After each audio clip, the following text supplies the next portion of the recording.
एक विधान एक संविधान चलेगा। आप मोहम्मदन लॉ अलग से बनाकर 4 शादी नहीं कर सकते, आप हलाल और हलाला नहीं कर सकते हैं।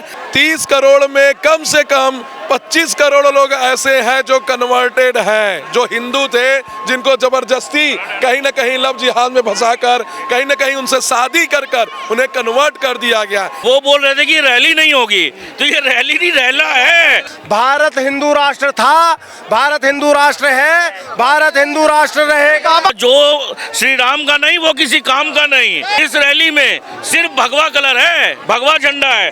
और क्या कहा गया है कि जा पर कृपा राम की होई, ता पर कृपा करे सब कोई। अगर नहीं मानेंगे तो फिर तांडव होगा। कि वो धर्म पूछकर मार रहे थे कश्मीर की घाटी में, क्योंकि हम सब बटे हुए हैं अपनी अपनी जाति में। आप तो एडवोकेट है, हिंदू राष्ट्र कैसे बना सकते हैं? बिल्कुल बना सकते हैं। कैसे बना सकते हैं? इसलिए कि जब 1947 में जब भारत का विभाजन जो है मजहबी आधार पर हो गया, एक मजहब जिसे अपना देश पसंद था वो अपनी धरती को माटी को काट कर ले लिया, तो बाकी जो बच्चे सब हिंदू हैं, उधर पाकिस्तान इस्लामिक राष्ट्र बन गया तो बाकी सारे लोग हिंदू हैं और मेजोरिटी सारे कहाँ यार, 30 करोड़ मुसलमान भी है, हाँ नहीं क्रिश्चियन भी है। वो तो उनको वहाँ जाना चाहिए था ना, वो तो उनको वहाँ ये रुक गए, अपनी मर्जी से रुके हैं और उनको यहाँ नहीं रुकना चाहिए था। ये बेईमानी कर यहाँ पर रुके हुए हैं। इनकी सारे लोगों की वोटिंग राइट्स सीज होने वाली है। नहीं भाई, उनको तो कहा था कि जिसको जिधर रहना उधर, लेकिन लीगल एस्पेक्ट पर अगर देखें, क्योंकि लोकतांत्रिक देश है, तो हिंदू राष्ट्र कैसे बन सकता है? जी देखिए, बिल्कुल लोकतांत्रिक देश है, संविधान के साथ चलेगा, लेकिन लोकतांत्रिक देश होने के साथ साथ ये हिंदू सनातन को समर्थन करता है और हिंदू सनातन में, हिंदू एकता में, सनातन धर्म में कहीं से भी ये नहीं कहा जा रहा कि इस देश में मुसलमान नहीं रहेंगे, क्रिश्चियन नहीं रहेंगे, ईसाई नहीं रहेंगे, जैन नहीं रहेंगे, बौद्ध नहीं रहेंगे, सबके रहने की बात है। लेकिन रहने के साथ साथ एक विधान एक संविधान चलेगा। आप मोहम्मदन लॉ अलग से बनाकर 4 शादी नहीं कर सकते, आप हलाल और हलाला नहीं कर सकते हैं। आप इस देश के जो हिंदू बच्चियां हैं उनको जबरदस्ती लव जिहाद में फंसाकर कन्वर्ट नहीं करा सकते। इन्हीं सबको कानून में तब्दील कर हमारे जो संविधान सभा के निर्माता, बदला जाएगा हिंदू राष्ट्र में। जी, हमारे संविधान सभा के निर्माता डॉक्टर भीमराव अंबेडकर साहब ने आर्टिकल 44 में यूनिफॉर्म सिविल कोड की बात की है और उस यूनिफॉर्म सिविल कोड में ये कहा जाता है कि सबके लिए एक विधान होगा, एक संविधान होगा, एक न्याय होगा। तो ये संविधान की चर्चाओं के बाद बहुत दिन तक 2 साल 11 महीने 18 दिन संविधान सभा में चर्चा हुई। उस चर्चा के बाद ऐसा देखा गया कि इस जगह पर यूनिफॉर्म सिविल कोड बनाया जा सकता है एक समय के बाद। और हम आपको बता दें, जो 25-30 करोड़ मुस्लिमों की बात कर रहे हैं, भयानक भीड़ है इसमें। जी, उसमें 30 करोड़ में कम से कम 25 करोड़ लोग ऐसे हैं जो कन्वर्टेड हैं, जो हिंदू थे, जिनको जबरदस्ती कहीं ना कहीं लव जिहाद में फंसाकर कहीं ना कहीं उनसे शादी कर उन्हें कन्वर्ट कर दिया गया। यहाँ जो मुस्लिम है वो तो है ही नहीं, ये तो हिंदू है जिन्हें वो हिंदू कैसे हो सकते हैं यार? मुसलमान है, वो नमाज पढ़ते हैं, दाढ़ी रखते हैं। नहीं, नमाज पढ़ने वाला हर आदमी मुस्लिम नहीं है। जी, मैं बहुत ऐसे मुस्लिमों को जानता हूं जो कई बार हम लोगों से कहते हैं कि ऐसी व्यवस्था अगर बने संविधान में जिसके द्वारा उस व्यवस्था में, उस एक्ट में, उस अमेंडमेंट में यह कहा जाए कि आगे चलकर जो लोग कन्वर्ट होंगे हिंदू में उनको कोई खतरा नहीं होगा, कोई फतवा नहीं जारी करेगा, तो कम से कम इस समय 30,000 से ज़्यादा मुस्लिम हिंदू धर्म में कन्वर्ट हो जाएंगे। लगता है कि बन जाएगा हिंदू राष्ट्र इस भीड़ से। क्यों नहीं लगेगा सर? आप ये देखिए, 300 वो अब्दुल आ गए आज, 300 अब्दुल आ गए जो कन्वर्ट होने वाले हैं। अच्छा, तो 300 से बन जाएगी बात? नहीं, 300 से, अरे आज 300 है, फिर धीरे धीरे इसकी तादाद भी तो बढ़ती जाएगी सर। जहाँ पे इस देश में, जहाँ का आकाश भी 2 बार प्रमाण ये करता है कि ये भगवामय हो करके ये प्रमाण करता है कि ये देश नहीं है, पूरा विश्व हिंदू राष्ट्र है। और समझे, ये हिंदू राष्ट्र बनने से किसी को कोई भी नहीं रोक सकता। अगर हम अपना संविधान अगर खोलेंगे, उसमें पहले पन्ने में क्या है? वो सीधा राम दरबार है। धर्मनिरपेक्ष देश की नहीं सर, धर्मनिरपेक्ष नहीं, जो सेक्युलरिज्म का मतलब है ना, पंथ निरपेक्ष है, धर्मनिरपेक्ष नहीं है। धर्मनिरपेक्ष बन के रहेगा, सदियों से है, सदियों तक रहेगा, चलता रहेगा। जोश में देख रहे हैं, जो जोश में है, यही जोश। और यही देखिए, अब ये जो दामोदर यादव जैसे लोग हैं वो बोल रहे थे कि रैली नहीं होगी, तो ये रैली नहीं, रैला है, दिखा दीजिए। और भैया मैं तो यही बात बोलूंगा, जो श्री राम का नहीं वो किसी काम का नहीं, समझे? कौन सी बात हुई यार, सबकी अपनी अपनी आस्था है, सबके अपने अपने भगवान है। आप सुन नहीं रहे क्या सर?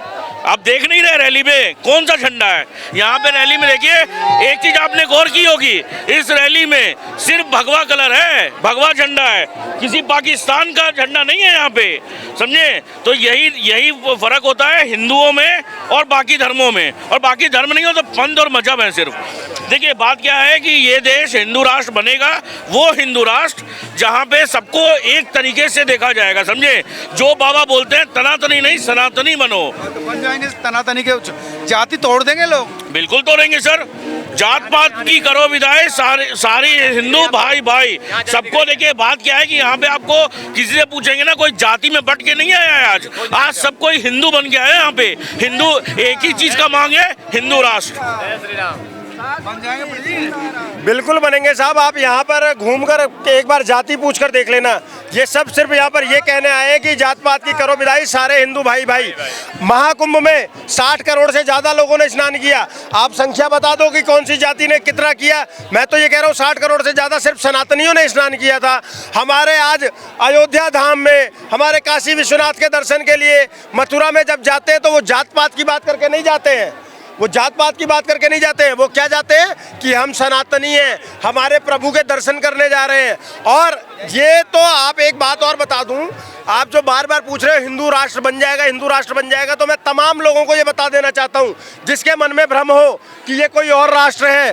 भारत हिंदू राष्ट्र था, भारत हिंदू राष्ट्र है, भारत हिंदू राष्ट्र रहेगा। बाबा इतना परेशान क्यों हो रहे हैं? बता देता हूँ, बाबा परेशान नहीं हो रहे। बाबा हिंदुओं को एक करने के लिए निकले हैं और अब कागजों में कराना बाकी रह गया है। ये हमारे वकील साहब खड़े हैं ना, ये क्या है, ये विधिवत जानते हैं कि कागजों में क्यों होना चाहिए। मुझे एक बात बताओ, जब 57 देश इस्लामिक हो गए, किसी के पेट में मरोड़ नहीं मारा, और हम एक देश की बात करते हैं कि हिंदू राष्ट्र करेंगे, तो आपके कौन सी ऐसी जलन होती है कि बरनौल की जरूरत पड़ जाती है? बरनौल की जरूरत नहीं है। विषय ये है कि वो संसद से हो सकता है, सरकार बना सकती है। बाबा ना सांसद है, ना प्रधानमंत्री है, ना मंत्री है। मैं बहुत एक छोटी सी बात बता दूं, हमारे धर्म में एक 6 साल के बच्चे ने ना 4 वो कर दिए थे, क्या शंकराचार्य पीठ बना दिए थे शंकराचार्य जी ने, समझ गए? आज 27 साल के युवा को जो लोग नाम डायरेक्ट लेकर सम्मान नहीं दे रहे ना, तो उनको बता दूं, उनके ऊपर डायरेक्ट कृपा श्री हनुमान जी की है, और हनुमान जी पे प्रभु श्री राम की। और क्या कहा गया है कि जा पर कृपा राम की होई, ता पर कृपा करे सब कोई। और एक वो आता है कि प्रबसी नगर की जे सब काजा, हृदय राखी कौशलपुर राजा। तो उन्होंने शुरू कर दिया है कौशलपुर राजा को हृदय में रखकर। और आप देख रहे हो, ये रैली नहीं, ये रेला है, ये रेला है। और ये अनवरत ऐसे ही 16 तारीख तक चलता रहेगा। शर्मा जी, मैं 16 तारीख को आपको मथुरा में मिलूंगा, और उस दिन आप मेरे से पूछ रहे होगे कि इस बात को देख लेना कि आप खुद कहोगे कि इंद्रेश जी आपने जो कहा था ना वो तो सच साबित हुआ कि जैसे जैसे यात्रा बढ़ती गई वैसे वैसे लोग बढ़ते गए, जैसे जैसे यात्रा बढ़ती गई वैसे वैसे हिंदू जुड़ता गया, जैसे जैसे यात्रा बढ़ती गई हम लोग वो नहीं रहे, समझ गए? तो बहुत सिंपल सी कहानी है कि अगर आपको हिंदू राष्ट्र बनाना है तो आपको भी घरों से निकलना पड़ेगा। और जात पात की करो विदाई, सारे हिंदू करो विदाई। जय श्री राम। अभी हम महादेव के भक्त अभी देखिए अभी गुहार लगा रहे हैं, अगर नहीं मानेंगे तो फिर तांडव होगा। धमकी मानो तो आप जो मानो मगर हिंदू राष्ट्र बन के रहेगा। सुना देता हूँ आपको, आप कह रहे हो ना हिंदू धर्म की आवश्यकता क्यों है, तो उसका जवाब सुन लो दादा। अभी आप सबने देखा था पहलगाम पर अटैक हुआ था, तब मैंने एक बात लिखी थी कि वो धर्म पूछकर मार रहे थे, वो किसी से ये पूछने नहीं आए थे कि तुम ठाकुर हो, बनिया हो, बावन हो, धोबी हो, कुहार हो, कुम्हार हो। वो सीधे सीधे आपका धर्म पूछा उन्होंने, और क्या धर्म पूछकर गोली मारी। तब मैंने लिखा था कि वो धर्म पूछकर मार रहे थे कश्मीर की घाटी में, क्योंकि हम सब बटे हुए हैं अपनी अपनी जाति में। किसी जात सत्यापात से उनको कोई ना लेना देना था, बस धर्म नाम पूछकर गोली मारी सनातन की छाती में। समझ गए? उनकी इतनी औकात इसलिए हो जाती है आतंकवादी कि थे हम आप। बट जाते हैं। वो आतंकवादी थे तो उन आतंकवादियों के जो समर्थक हैं वो कौन है? वो कौन है? और अगर उन आतंकवादियों का धर्म नहीं था तो मैं कहता हूं जब भी देश के अंदर में कोई आतंकवादी मारा जाए उसको एक सूअर के साथ हमें जला दिया जाए, दफनाया क्यों जाता है?